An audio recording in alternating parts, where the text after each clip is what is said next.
বেআইনি অস্ত্রের উৎসের খোঁজ। মুঙ্গের থেকে রাজ্যে সরবরাহ করা হয়েছিল অস্ত্র।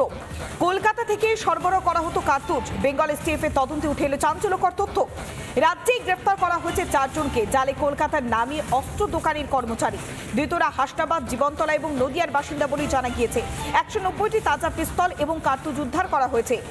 9টি 12 বোরোর এবার কার্তুজ উদ্ধার করা হয়েছে। বারুইপুর জেলা পুলিশের সঙ্গে তল্লাশি চালিয়েছে এসটিএফ। রাজ্যে বেআইনি অস্ত্রের উৎসের খোঁজ পাওয়া গিয়েছে।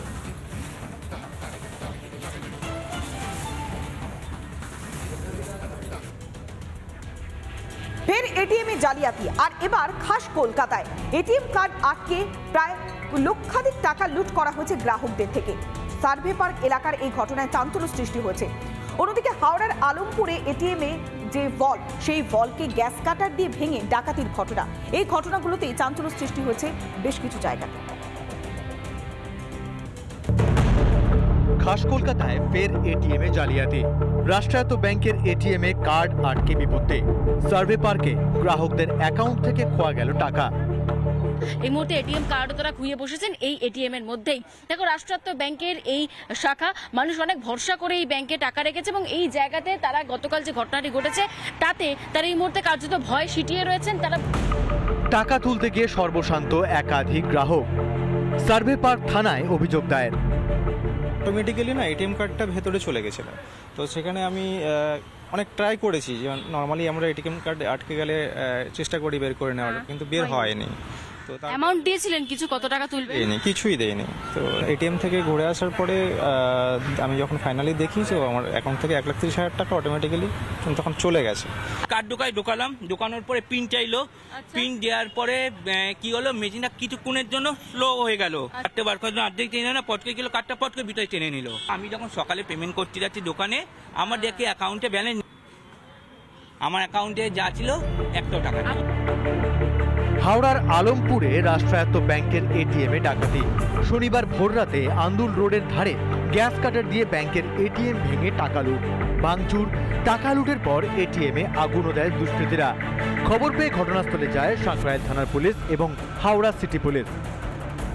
বেসিক্যালি গ্যাস কাটার দিয়ে এটিএমে যেখানে টাকাটা রাখা হয় ওটা কেটে ওখান থেকে টাকা বার করেছে। তারপরে সিসিটিভি ক্যামেরা আর অন্যান্য আমাদের যে সোর্স আছে তাদের হেল্প নিয়ে গাড়িটাকে ফিক্স আপ করা গিয়েছে। তারপরে গাড়ি রিকভারি হয়ে গেছে। গ্যাস কাটার আর অন্যান্য ইকুইপমেন্ট পাওয়া গেছে। গ্যাংকে আমরা মোটামুটি ফিক্স আপ করেছি, আশা করি খুব শীঘ্রই আমরা ধরব। বড়সড় নিরাপত্তা অভাবে ভুগছে এই এটিএমগুলো। কোনো জায়গায় কোনো সিকিউরিটি ব্যবস্থা না থাকার ফলেতেই এই এটিএমগুলিতে চুরি হচ্ছে। কর্মসংস্থান নেই তাই চুরি বাড়ছে, বেকার বাড়ছে চুরি বাড়ছে। বেকার সংস্থা না পেলে এসব হতেই বাড়বেই না। কতদিন অবস্থা আমাদের সঞ্চিত ধন এরকম নিয়ে চলে যায় তো অবশ্যই তো অতগুলো হবে।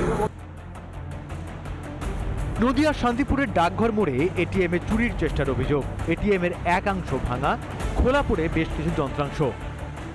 সকালবেলায় সাধারণ মানুষ তারা যখন তাদের নজরে প্রথমে আসে, তারপরেই কিন্তু পুলিশকে খবর দেওয়া হয়। দেখা যাচ্ছে ভাঙা গুরুত্বপূর্ণ রাস্তা এবং গুরুত্বপূর্ণ জিনিস, তাহলে যেই ভেঙে থাকুক সিসি ক্যামেরা দেখা যাবে তো। নিশ্চয়ই দেখা উচিত। সব মিলিয়ে এটিএমগুলির নিরাপত্তা নিয়ে বড় সড় প্রশ্ন উঠছে একের পর এক জায়গায়। প্রসেনজিৎ অধিকারী ও পলাশকান্তি মণ্ডলের রিপোর্ট, রিপাবলিক বাংলা। ঘাটালের 4 নম্বর ওয়ার্ডের প্রাচীন বাজার কুঠি বাজার এলাকায় একজন ব্যবসায়ী বেআইনি নির্মাণ করেছে, আর সেই নির্মাণ কাজে বাধা দিয়েছিলেন প্রাক্তন চেয়ারম্যান তথা বর্তমান তৃণমূল কাউন্সিলর। থানায় লিখিত অভিযোগ দায়ের করেছেন তিনি, আর সেখানে গিয়ে তিনি আক্রান্ত হয়েছেন। কুঠিবাজার এলাকাটি রামুজি নরিঙ্গি সুরেখা ট্রাস্ট এস্টেট দ্বারা পরিচালিত। বর্তমানে কুঠিবাজারের একজন ব্যবসায়ী সেখানে বেআইনি নির্মাণ করছে বলে অভিযোগ ওঠে, আর সেই বেআইনি নির্মাণে বাধা দিতে গিয়ে আক্রান্ত হয়েছেন প্রাক্তন চেয়ারম্যান তথা বর্তমান তৃণমূল কাউন্সিলর। থানায় লিখিত অভিযোগ দায়ের করেছেন তিনি। এই ঘটনায় শুরু হয়েছে শোরগোল। অন্যদিকে ঘটনাকে কেন্দ্র করে আন্দোলনে নেমেছে বিজেপি বিধায়কের নেতৃত্বে ঘাটাল শহরে পড়েছে পোস্টার। কুঠিবাজারের শতাধিক ব্যবসায়ী চাইছেন নির্মাণ নিয়ে সমস্ত জট কাটিয়ে দ্রুত ছন্দে ফিরুক কুঠিবাজার।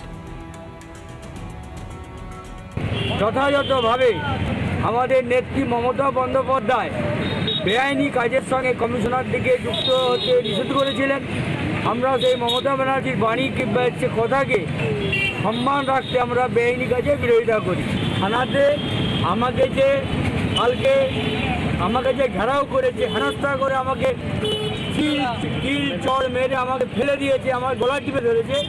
মূলত আমার যে কাউন্সিলর হিসাবে নিরাপত্তা, সেই নিরাপত্তা না থাকায় প্রশাসনের যে অবৈধ নির্মাণ হচ্ছে, আমরা চাই নির্মাণটা হোক, কিন্তু সেটা আইন মেনে হোক, তাহলে সবার ক্ষেত্রে সুবিধা। অবৈধভাবে করছে, লক্ষ লক্ষ টাকা ইনকাম করছে। এখানের ব্যবসাদাররা বলছে আমাদের কাছ থেকে লক্ষ লক্ষ টাকা দাবি করা হচ্ছে, জোর করা হচ্ছে, জোর করে নেওয়া হচ্ছে। তো এইটার বিরুদ্ধে প্রতিবাদে আমরা পোস্টারিং করছি।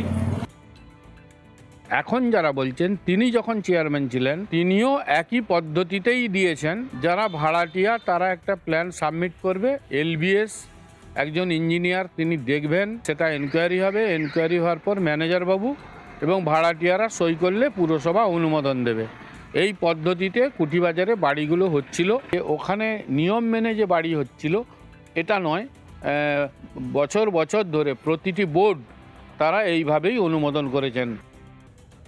আমরা চাই আমাদের যেরকম সংস্থা ছিল একটু করে দিলে ঝামেলা মিটিয়ে যাবে। আমরা এত গুণা লোক, 150-200 লোক বসে খাচ্ছি, তারা কোথায় যাব?